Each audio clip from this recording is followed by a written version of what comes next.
So hi sir. Sir ఇక్కడ Vizag sir మీది?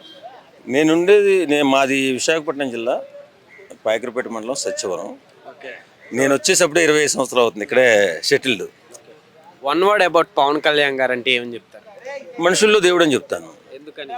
ఎందుకనంటే ఆయనకున్న ఉదార స్వభావం, మంచితనం, డబ్బు మీద ఆశ లేకపోవడం, పదవి మీద ఆశ లేకపోవడం, సంపాదించిన దాంట్లో 80% పేద ప్రజలకు ఖర్చు పెట్టడం. ఎందుకంటే ఎవడుంటాడంటే దేవుడు చేస్తాడా? దేవుడు కూడా చేయలేడు ఇది. కాబట్టి మనుషుల్లో దేవుడు ఇతను. అంటే దేవుడు బాగా చేస్తాడంటారు కాదు, బాగుపరుస్తారు మన జీవితాలు అంటారు. మనుషుల్లో దేవుడు. అయితే ఇప్పుడు డిప్యూటీ సీఎంగా నారా లోకేష్ గారిని చూడాలన్నట్టు కొంతమంది సీనియర్ నేతలు చెప్పుకొస్తున్నారు కదా. సో ఆల్రెడీ పవన్ కళ్యాణ్ గారు ఉన్నారు. సో దీని మీద ఏం చెప్తారు, మీ ఒపీనియన్? అలా పెట్టకూడదండి. ఎందుకు పెట్టకూడదంటే ఒక పెద్ద స్టారు ఇతను. ఇప్పుడు ఇలాంటి వ్యక్తి పవన్ కళ్యాణ్ లాంటి వ్యక్తికి డిప్యూటీ సీఎం ఉన్నప్పుడు మళ్ళీ ఆయన తగ్గించాలనే ఉద్దేశంతో వీళ్ళు నారా లోకేష్ని తీసుకొస్తే వాళ్ళకే పెద్ద ప్రమాదం. ఎట్లుందండి, కొత్త పార్టీ వచ్చి ఇన్ని రోజులు అవుతుంది కదా. సో అమరావతి కావచ్చు, ఏపీలో డెవలప్మెంట్ గురించి ఏం చెప్తారు, మీ ఒపీనియన్ ఏంటి? బాగా చేస్తారండి నాకు తెలిసి. ఎందుకంటే ఇప్పుడు జగన్ గారు కూడా చాలా బాగా చేశారు. ఎలా చేశాడంటే ఆయన ఒకవైపే చూశాడు, రెండో వైపు చూడలే. బాలకృష్ణ గారిలాగా ఒకవైపు చూడు రెండో వైపు చూడకని వచ్చినటువంటి రెవెన్యూ అలాగే ఈ అమ్మకం ద్వారా వచ్చినట్టు అమౌంట్ మొత్తం పేద ప్రజలకి పంపించేశాడు. ఆయన మర్చిపోయింది ఏంటంటే డెవలప్మెంట్, రోడ్లు కానీ, ఫ్యాక్టరీలు కానీ, ఐటీ కంపెనీలు కానీ ఇవన్నీ తీసుకొచ్చి రాష్ట్రాన్ని అభివృద్ధి చేయాలని ఆలోచించాల. ఈ ఓట్లు కొంటున్నాము, పేద ప్రజలకు ఉపయోగపడుతున్నాం అనే ఆలోచనలో వెళ్ళిపోయి రాష్ట్రాన్ని పూర్తిగా హతపాతాలను తొక్కేశాడు. 5 సంవత్సరాలు ఐటీ కంపెనీస్ కానీ లేకపోతే ఫ్యాక్టరీస్ కానీ వచ్చుంటే అక్కడ పిల్లల భవిష్యత్తు బాగుండేది. ఎందుకు ఇంత ఘోరంగా ఓడిపోయాడని మీరు అంటారేమో. ఇప్పుడు నా వయసు 55 సంవత్సరాలు, నాకు ముగ్గురు పిల్లలు, అందరూ చదువుకున్నాను. నాకు దగ్గరలో వైజాగ్లోనూ మాది వైజాగ్లోనూ లేకపోతే రాజమండ్రిలోనూ లేకపోతే విజయవాడలోనూ ఉద్యోగం చేస్తే నా బిడ్డలు వారానికి 2 రోజులు నా ఇంటి దగ్గర ఉంటారు కదా, దగ్గరలో ఉంటాయి. అయితే హైదరాబాదు లేకపోతే మన బెంగళూరు వెళ్ళిపోయి ఉంటే వాళ్ళు సంవత్సరానికి 2 రోజులు ఉంటారు. వారానికి 2 రోజులు నా పిల్లలు నా దగ్గర ఉండాలని కోరుకుంటానా, లేకపోతే సంవత్సరానికి 2 రోజులు ఉంటే సరిపోద్దులే అనుకుంటానా? వారం దూరంగా ఉంటేనే తట్టుకోలేము. అలాంటిది పిల్లలు ఎక్కడెక్కడికో పోవాల్సి వస్తుంది. మన దగ్గర అవకాశాలు ఉండి మన దగ్గర ఉద్యోగాలు వస్తే అంత హ్యాపీగా ఉంటాం కదా, అదే ఆలోచించారు. ఇప్పుడు వైసీపీ నుంచి బడా నేతలు కూడా బయటకు వచ్చేసేటట్లు కనిపిస్తుంది. అయితే భవిష్యత్తులో అసలు ఆ పార్టీ ఉండిద్ది అనుకుంటున్నారా అంటే ఏం చెప్తారు? పార్టీ ఎక్కడికి పోదు, ఓట్సేర్ ఉంది కదా, మరీ మనం ఘోరంగా మాట్లాడకూడదు. పార్టీ ఎందుకు పోతుంది? ఇప్పుడు రాజకీయాలు అంటేనే గోడ మీద పిల్లిలాగా ఉంటారు వాళ్ళు రాజకీయ నాయకులు. ఎక్కడ పచ్చగా ఉంటే అక్కడ వాడిని ఏదో మాట అనేసి బయటకు వచ్చేస్తారు, ఇక్కడ జాయిన్ అయిపోతారు, ఇక్కడ ఏదో పదవి పొందుతారు. మళ్ళీ ఇదైనా డౌన్ఫాల్ అయిందనుకో మళ్ళీ అక్కడ పోతారు. రోడ్ల మీద తిరిగే వేష్కైనా మానవత్వం ఉంటుందేమో కానీ కొంతమంది రాజకీయ నాయకులకి అసలు నిజంగా మానవత్వమే లేదు. నేను చెప్పు, ఇప్పుడు పార్టీలో మనం చూసుకుంటే పెద్దగా విజయసాయి రెడ్డి గారు ఉన్నారని చెప్పుకోవచ్చు. అయితే ఇప్పుడు ఆయన కూడా పొలిటికల్గా బయటకు వచ్చేసినట్టు తెలుస్తుంది. సో ఎందుకని అంటే ఏమని చెప్తారు? అట్లానే జగన్మోహన్ రెడ్డి గారికి నీకేమైనా పర్లేదు అనుకోవచ్చా, లేకుంటే విభేదాలు అంటారా? విభేదాలు ఏం కాదు. నేను అనుకునేది ఏంటంటే విభేదాలు ఏం కాదు. ఆ పార్టీలో ఆ పార్టీ బలపడడానికి చాలా సమయం దూరం కనపడుతుంది అతనికి. ఆయన చాలా మేధావి కదా. మేధావి వర్గం అంటే ఎవరు? విజయసాయి రెడ్డి. అసలు ఆంధ్ర రాష్ట్రంలో ప్రముఖ మేధావి ఎవడరా అంటే విజయసాయి రెడ్డి. లేకపోతే ఆయనకి అంత సాయం చేసినటువంటి జగన్ను వద్దనుకుని బయటకు పోయాడంటే వాడిని ఏం చెప్పాలా? ఏవో ఉంటాయి కాదు, అలా పోకూడదు. ప్రాణం పోతే పోతుందా? నిజాయితీ ఉండొద్దా? ఓకే. అయితే బీజేపీలో జాయిన్ అయిపోతున్నారు అన్నట్టు కూడా వార్తలు వస్తున్నాయి. వాడు దొంగ, ఎక్కడైనా జాయిన్ అవుతాడు. సో అయితే ఇంతకుముందు వార్తలో నిలిచారు కదా ఒక లేడీ ఇన్సిడెంట్లో. సో దాని గురించి ఏం చెప్తారు? అలాంటివి చాలా ఉంటాయి, వాళ్ళకి బయటపడవు. వాళ్ళ ఇళ్ళన్నీ రాజసౌధాలు ఉంటాయి, అక్కడ లోపల టైట్ సెక్యూరిటీ ఉంటుంది. అది ఏదో బయటపడింది కానీ అలాంటివి వేలు ఉంటాయి వాళ్ళ దగ్గర, 100లో 1000 ఉంటాయి. ఓకే అండి. ఓవరాల్గా చంద్రబాబు నాయుడు గారి పనితీరు ఎట్లుందంటే ఏమని చెప్తారు? ఎందుకంటే మీరు ఇంతకుముందు ఇక్కడ హైదరాబాద్లో ఇక్కడ ఆయన అధికారంలో ఉన్నప్పుడు ఇక్కడ డెవలప్మెంట్ చూశారు, ఇప్పుడు ఏపీలో. సో ఏం చెప్తారు? అనుభవం అండి, ఆయన అనుభవం ఉపయోగపడాలని ఆలోచిస్తాం, ఉపయోగపడుతుంది కూడా. ఎందుకంటే ఇంతకుముందు ఏదో పొరపాటున కొన్ని జాగ్రత్తలు తీసుకోవడం మానేసి ఉండొచ్చు చంద్రబాబు నాయుడు. ఇప్పుడు పవన్ కళ్యాణ్ వలన జాగ్రత్తలు తీసుకుని రాష్ట్ర అభివృద్ధికి తోడ్పడతాడు.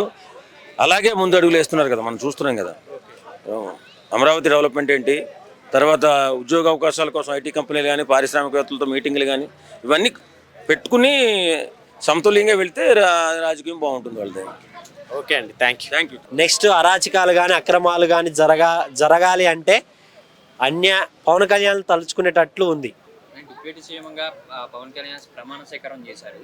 అప్పుడు చేయలేని అంటే అప్పుడు రేజ్ చేయలేని వాయిస్ ఇప్పుడు ఎందుకు రేజ్ చేస్తున్నారు? డిప్యూటీ సీఎం అప్పుడే చేయాలి కదా, ఇప్పుడు ఎందుకు చేస్తున్నారంటే ఏం చెప్తాను? మళ్ళీ ఒకసారి అంటే డిప్యూటీ సీఎంగా ప్రమాణ స్వీకారం చేశారు. ఓకే, అప్పుడు ఏమీ అనలేదన్నమాట. అంటే డిప్యూటీ సీఎం లోకేష్ ఉండాలి, పవన్ కళ్యాణ్ వద్దని అప్పుడు అనలేదు. ఇప్పుడు అంటున్నారు అన్నమాట.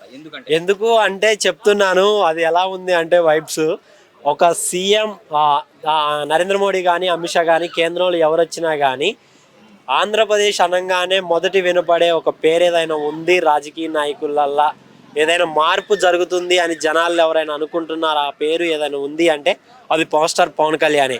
అతనికి అంత పేరు వస్తే కూటమి ప్రభుత్వానికి టీడీపీకి చాలా లాస్ జరిగింది కాబట్టి ఆయన్ని వ్యక్తిగతంగా విమర్శిస్తే టీడీపీ అనేది పెరుగుతుంది, రాబోయే నెక్స్ట్ ఎలక్షన్స్కి వాళ్ళకు ఉపయోగపడుతుందనే ఉద్దేశంతో పవన్ కళ్యాణ్ని తగ్గించాలనే ప్రయత్నం చేస్తున్నారు. ఇవన్నీ రాజకీయ కుట్రలోని జరుగుతున్నది అంటే చంద్రబాబు నాయుడు తెలిసి ఇవన్నీ జరుగుతున్నాయని కొంతమంది అంటున్నారు. దాని గురించి ఏమంటారు? చంద్రబాబు నాయుడు జరుగుతుందంటే ఆబ్వియస్లీ తెలిసే ఉంటుంది. ఎందుకంటే వాళ్ళ కూర్చుని తన్ని ఈయన కూర్చుంటే ఎవరు ఒప్పుకోరు కదా. సో నేను అనేది ఏంటంటే పవన్ కళ్యాణ్ రేంజ్ వేరే, ఆయన కెపాసిటీ వేరే. కొంతమంది ఇవన్నీ బయట అనుకునేవేనా లేకుంటే నిజంగానే అట్లా వాళ్ళకి మధ్య ఉందా? వాళ్ళకి 100% ఉంటుంది. లేదండి, ఎప్పుడైనా సరే మనం చూసుకున్నట్లయితే లేదు అని అనకూడదు. 100% వాళ్ళకి కడుపు మంటే జరుగుతూ ఉంటుంది. ఎందుకంటే వీళ్ళ పార్టీతో ఆయన గెలిచాడని జనాల్లో ఎలా అయితే స్ప్రెడ్ చేశారో అది ముమ్మాటికి తప్పు. ఆయన పార్టీ గురించి ఎప్పుడు అడ్వర్టైజ్మెంట్ చేసుకోలేదు. టీడీపీలో వాళ్ళని గెలిపిండి వీళ్ళని గెలిపిండి అన్నందుకు పవన్ కళ్యాణ్ మీద నమ్మకంతో వీళ్ళు ఎలా అంటే 2014లో వీళ్ళు అంతకుముందు చేసిన వాళ్ళని నమ్మలేదు, కానీ పవన్ కళ్యాణ్ నమ్మి మాత్రమే టీడీపీని గెలిపించారు. ఎప్పుడైతే టీడీపీ ఓడిపోతుందో పవన్ కళ్యాణ్ ఓడిపోతుంటాడేమో అన్న ఉద్దేశంతో 100% పవన్ కళ్యాణ్ గెలిపించడం కోసం టీడీపీని కూడా గెలిపించారన్న ఉద్దేశం. పవన్ కళ్యాణ్ లేకుంటే గెలిచేది కాదని అంటారా? అయితే 100% పోటీ వచ్చేదని మాత్రం 100% చెప్పగలను. మరి లాస్ట్ టైం ఎందుకని? లాస్ట్ టైం ఎందుకు అనే దానికంటే లాస్ట్ టైం పవన్ కళ్యాణ్ గారు ఫోకస్ పెట్టలేదు. ఆయన అభిమానాలు ఎక్కువ అభిమానంగా వెళ్ళినాయి కానీ జనాల్లోకి వెళ్ళలేదు. పవన్ కళ్యాణ్ గారు ఎప్పుడైతే జనాల్లోకి వెళ్ళారో, మట్టి వాసన చూశారో, బురదలో అడుగుపెట్టారో, ఎక్కడైతే అన్యాయాలు జరుగుతున్న ఆడపిల్లల దగ్గరికి వెళ్ళారో, ఎక్కడైతే ప్రసాదాల్లో కల్తీ జరుగుతుందో ఆ ప్లేసులకి వెళ్ళారో అప్పుడు మాత్రమే జనాల్లోకి వెళ్ళారు. అప్పుడు మాత్రమే పవన్ కళ్యాణ్ గారు అంటే ఏంటో జనాలకు తెలిసింది కాబట్టి ఎక్కువ ఆయన్ని నమ్మారు. ఆయనకి ఇచ్చిన అన్ని సీట్లు ఒక్క సీటు కూడా ఓడిపోకుండా అన్ని సీట్లు గెలిపించారు. అయితే వాళ్ళకి కూడా ఉంది అంటున్నారు కదా. సో మరి పవన్ కళ్యాణ్ గారే చంద్రబాబు నాయుడు గారు ఉన్నన్ని రోజులు నేను సీఎం అవ్వనన్నట్లుగా చెప్పారు. మరి దాని గురించి ఏం చెప్తారు? అంటే ఈ హడావుడి అంతా కేవలం పవన్ అభిమానులు మాత్రం ఇలా సృష్టిస్తున్నారని కూడా రూమర్స్ వస్తున్నాయి, ఏం చెప్తారు? 100% చెప్తాం భయ్య. ఎందుకంటే ఎవరైనా సరే ఇప్పుడు జగన్ దగ్గర ఉన్న వాళ్ళు కూడా అదే మాట చెప్పారు నాయకులు. నేను బతికున్నంత కాలం నాకు కట్ట కాలేదు వైసీపీలోనే అన్న నాయకులే తర్వాత టీడీపీలోకి వెళ్ళారు. టీడీపీలో కట్టకాలే నాయకులే వైసీపీలోకి వెళ్ళారు.